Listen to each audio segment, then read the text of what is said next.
दूसरी इंपॉर्टेंट अहम चीज is planning, and it should B flawless plan. Corporates में से कहा जाता है it should always be 75% plan and 25% is implementation.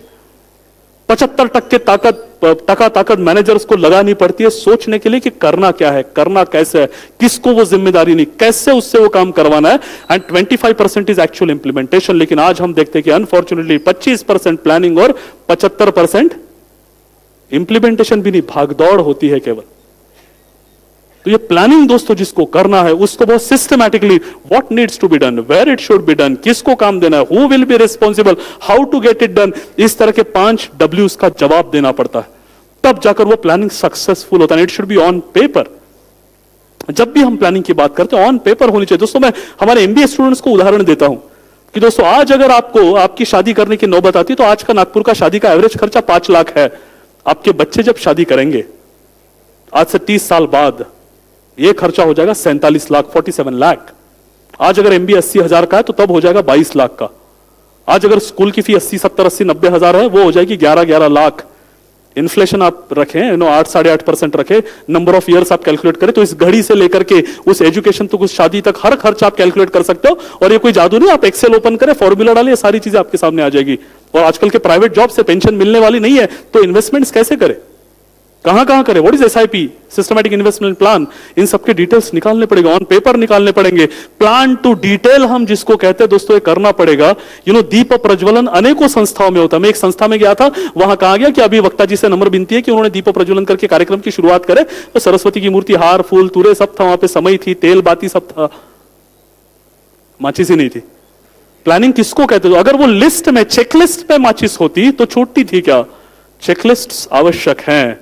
Planning किसको कहते हैं कि ये सारी चीजें करने के बावजूद भी जब तेल में आप बाती डुबाते और रखते हो तो गीली होने के कारण, तेल में डूबी होने के कारण वो बाती आग पकड़ने में देर करती है। और इसलिए आपने यहां देखा होगा कि उन बातियों के सामने भी कापूर क्रश करके लगाया। This is called planning, micro planning. क्योंकि पहले कापूर आग पकड़ता है फिर बाती आग पकड़ती है और उससे समय भी बचता है, तुरंत वो आग पकड़ लेती है। This is micro planning. जो भी ऑर्गेनाइजर ने वो दिमाग लगाया होगा, hats off to the plan to detail micro planning के लिए। ये दोस्तों एक एक चीज में बारीकी से विचार करना, सोचना। और शिवाजी महाराज की लाइफ के बारे में जब हम बात करते हैं तो सबसे पहले एपिसोड सामने आता है जब मैं प्लानिंग की बात करता हूं, Agra episode. Meticulous planning was involved. जान पे बन आ गई थी इन सिंपल टर्म्स। 1,75,000 की आर्मी, मिर्जा राजा जयसिंह जैसा जबरदस्त सिपह सालार, और उसको भेजा जाता है। अनफॉर्चुनेटली शायस्ता खां की तरह या अफजल खां की तरह मिर्जा राजा जयसिंह गाफिल नहीं है, बहुत सावध सच्चा राजपूत है ये। इसका चरित्र इतना शुद्ध था, हम इतिहास में इनके बारे में जब पढ़ते हैं ना, ऐसे लगता है कि जैसे उस दुर्योधन को भीष्माचार्य मिले थे वैसे इस औरंगजेब को शिवाजी मिर्जा राजा जयसिंह मिल गए थे। ये अगर मराठों की तरफ से आ जाते या ये अगर दोनों सत्ताएं जुड़ जाती तो मुगलों का सिंहासन कितने दिन टिक पाता।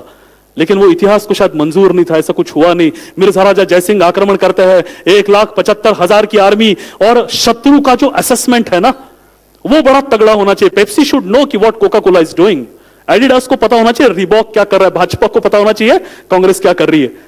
आप अपनी पॉलिसी बना लेते हो लेकिन शत्रु कॉम्पिटिटर्स क्या कर रहा है इसकी पॉलिसी भी आपको समझनी पड़ेगी। इसलिए आपके गुप्तचर वहां से भी इंफॉर्मेशन लाने में माहिर हो। शिवाजी राजा का खुद का असेसमेंट तो तगड़ा था ही, लेकिन शत्रु का असेसमेंट शिवाजी राजा का इतना पक्का था कि उसमें भी वो कभी चूके नहीं है। अफजल खां के बारे में, शायस्ते खां के बारे में, मिर्जा राजा जयसिंह के बारे में, औरंगजेब के बारे में बार बार शिवाजी महाराज ने जो कहा है ना, वो इतिहास ने सच कर दिखाया, साबित कर दिया है। इतना जबरदस्त असेसमेंट शिवाजी राजा का था, लेकिन मिर्जा राजा भी उसमें तगड़े थे। मिर्जा राजा ने शिवाजी राजा का असेसमेंट कर लिया था कि इस बंदे की ताकत इसके जनता में है, इसकी जनता को पीटो, उसको पकड़ो, शिवाजी शरण आ जाओ। वही हुआ, चारों तरफ से फौजों की छोटी छोटी टुकड़ियां स्वराज्य में घुसती और वहां अटैक शुरू हो जाते हैं सामान्य जनता पर। शिवाजी महाराज वो देख नहीं पाते and Shivaji Raja had to surrender. Shivaji Maharaj को शरण आना पड़ा। दोस्तों सोचो हम क्या है फिर, आप मैं ये इन सबकी जिंदगी में कुछ 3-4 साल ऐसे आने ही वाले हैं जहां कुछ नहीं बनता, पैसा काम नहीं करता, दोस्त पीठ फेर लेते हैं, रिश्तेदार बोलते कि हम आपके हैं कौन। इस बैड पैच में एक ही फॉर्मूला होता है, गो टू द बेसिक्स, फिर से प्रैक्टिस करो।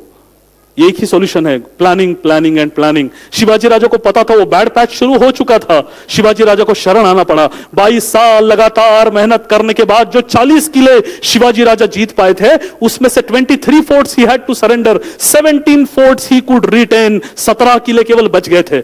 स्वराज्य का खेल खत्म हो गया था। लेकिन मिर्जा राजा जयसिंह ने एक चीज और ऐड कर दी कि आपको औरंगजेब बादशाह को मिलने आगरा जाना पड़ेगा। 12 मई 1666 औरंगजेब बादशाह का 50वां जन्मदिन, आपको उस दिन वहां जाकर उनसे मुलाकात करनी है। ये क्लॉज उन्होंने वहां डाला, शिवाजी राज को जाना पड़ा। Again the politics behind it was बहुत ग्रेट पॉलिटिक्स उसके पीछे शायद था, बहुत तगड़ा प्लानिंग करके शिवाजी महाराज गए थे। कभी समय मिलेगा तो ये एंटायर आगरा एपिसोड कभी 2-3 घंटा हम डिस्कस कर सकते हैं, इतने प्रूफ्स आज अवेलेबल है। लेकिन शिवाजी राजा निकले और ये पहला शिवाजी महाराज का प्रस्थान है जो वो फुल स्प्लेंडर गए हैं।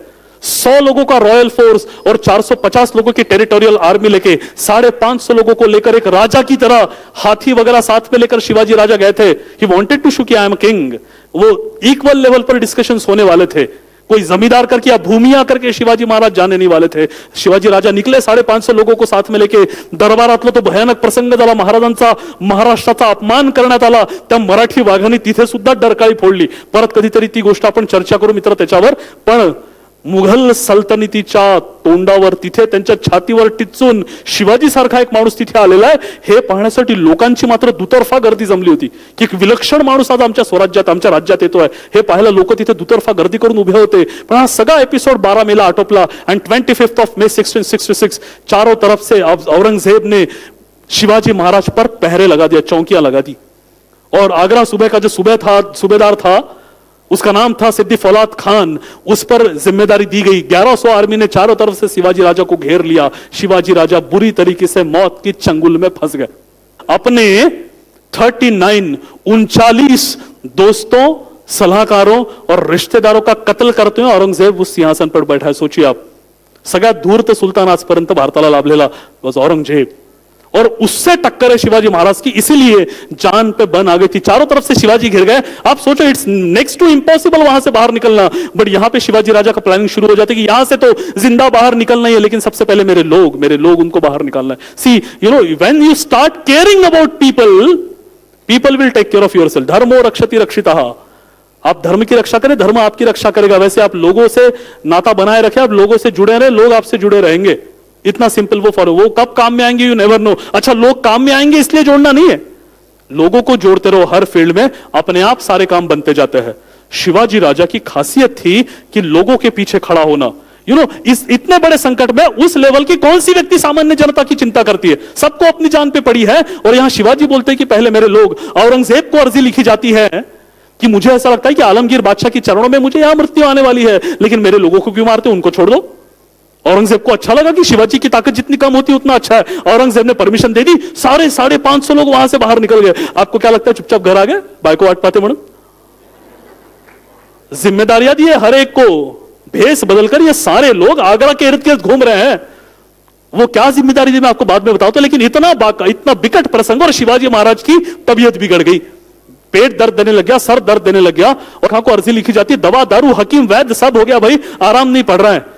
अब शायद दुआएं असर करे तो कल से बड़े बड़े बक्से भरकर, बड़े यानी दुल्हन की डोली जितनी बड़ी होती है उतने बड़े बक्से भरकर मिठाई और फलों की टोकरियां भेजिए, उसको मैं हाथ लगाकर गरीबों में बंटवाता हूं, गरीब मुझे दुआ दे तो शायद ठीक लगेगा। औरंगजेब को इसमें कोई हर्ज ना लगा, उसने परमिशन दे दी। रोज ऐसे बड़े बक्से भरकर मिठाई आती थी, शिवाजी हाथ लगाते थे, मिठाइयां बंटवाई जाती थी। कौन सा भगवान मिलने वाला था पता नहीं, लेकिन ये सिलसिला शुरू हो गया था। शिवाजी हाथ लगाते थे, मिठाइयां बाहर, लेकिन सिक्योरिटी बहुत कड़क थी। सिद्दी फौलाद खान अपने पठानों के साथ वहां खड़ा रहता था, बक्से खोलकर चेक किए जाते थे, कभी तलवार खोप दी जाती थी, कभी भाला खोप दिया जाता था। चेकिंग जबरदस्त चल रही थी। फिर शिवाजी राजा किसका वेट कर रहे थे भाई? शिवाजी राजा को पता था ये चेकिंग करने वाले भले भारतीय जनता है, लेकिन चेकिंग करने वाले भले मुगलों के सैनिक है, लेकिन मूलतः बेसिकली दीज आर इंडियंस, ये भारतीय जनता है। एक ही एक काम लगातार वर्षों तक रोज नित्य नियमानी आम्ही करू शकत नाही। आता लवकरच यांच्यावर भारतीय मानसिकता हवी होणार। ये भी अपने आप में खूबी, आपको जनता की भी नब्ज पता होनी चाहिए ना।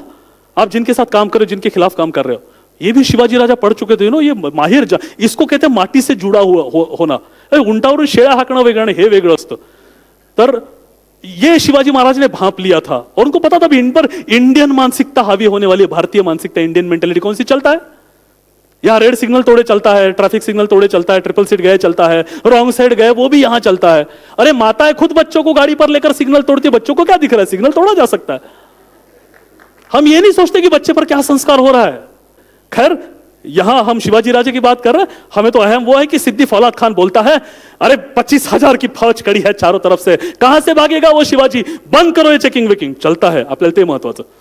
पेटारे जायला सुरुवात झाली, चेकिंग बंद हो गया, Shivaji was waiting for it. 17 अगस्त 1666 एक बक्से में शिवाजी राजा बैठते हैं, दूसरे बक्से में 9 साल का उनका छोटा बेटा संभाजी राजा बैठते हैं। छोटा है ना उम्र में छोटा, otherwise he was the elder son of Shivaji. वो बैठते हैं, ऊपर से मिठाई और फलों की टोकरियां रख जाती है, वो बक्से बंद किए जाते हैं और सारे बक्से निकलते हैं। आज कोई उन बक्सों को रोकता नहीं है, सारे बक्से वहां से बाहर निकलते हैं, सारे बक्से आगरा शहर की तरफ जाते हैं। 2 बक्से शहर में ना जाते हुए शहर के बाहर पहुंचते हैं। वहां शिवाजी महाराज के एक अधिकारी खड़े हैं, समय तय है दोस्तों, दिन तय है। शिवाजी राजा वहां, एक घोड़े पर शिवाजी राजा बैठते हैं, दूसरे घोड़े पर संभाजी राजा बैठते हैं और दोनों संभाजी राजा को बीच में मथुरा में ड्रॉप कर दिया जाता है क्योंकि छोटे हैं, इतनी लंबी दौड़ वो नहीं कर पाएंगे और 25 दिन में शिवाजी राजा वहां पहुंचता है। लेकिन अहम और एक चीज दोस्तों इसके अंदर, समय गलत नहीं हुआ, ठीक समय पर वो वहां पहुंचे हैं।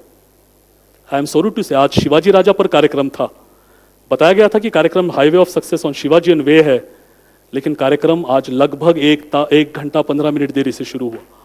सब लोग हम वेट कर रहे थे कि लोग आ जाए फिर हम शुरू करेंगे।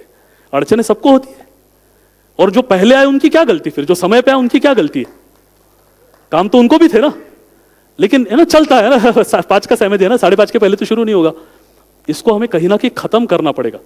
मैं सबकी तरफ से मैं आपको माफी मांगता हूं कि आज का कार्यक्रम लेट शुरू हुआ, बट हम ट्राई करें कि अगले सारे कार्यक्रम इस तरह के हम समय पे पहुंचे, बाकी कोई पहुंचे ना पहुंचे, ये बहुत जरूरी है दोस्तों। तो और समय पे वो पहुंचे, शिवाजी राजे बैठते हैं और 25 दिन के अंदर आगरा स्वराज्य 1,500 किलोमीटर का अंतर 25 दिवसात तो गरुड सुखरूप त्याच्या घरट्यात येऊन पोहोचलाय। But the beauty of this episode was 550 लोगों को लेकर शिवाजी राजा गए हैं, रावण की लंका में कदम रखकर शिवाजी राजे वापस आते हैं, लेकिन अपना एक भी आदमी न गंवाते हुए।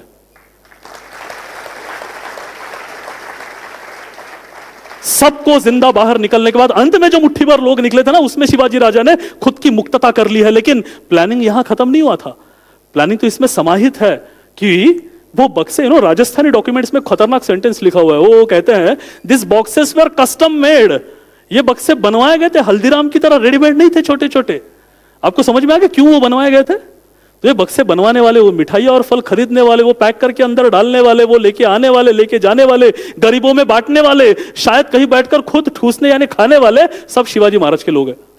कोई भगवान was not involve in that, कोई दुआ कोई कुछ नहीं, यही लोग ये। लेकिन ये सारा प्लानिंग सोचो कि इस तरह से बक्से बुलवाएंगे, फिर बहुत दिन बक्से आएंगे, चेकिंग के लिए भी एक मानसिकता होती है, आज क्या है मिठाइया, आज क्या है मिठाइया, आज क्या है मिठाइया, चलो रोज मिठाई आ रही है जाने दो। ये होने के लिए भी कुछ दिन चाहिए ना। तो जन्माष्टमी के पहले बक्से बुलवाना शुरू किया है और ये वहां से 17 अगस्त को भागे वहां से।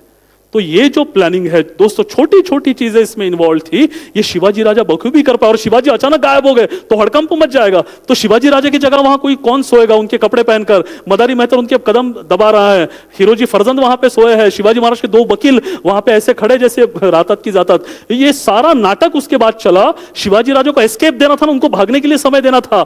18-19 घंटे शिवाजी महाराज को मिल गए वहां से निकलने के लिए। ये इतना बारीक प्लानिंग इस पूरे एपिसोड में इन्वॉल्व है दोस्तों। दैट शोज कि कितना बारीकी से शिवाजी महाराज ने सब अभ्यास किया होगा।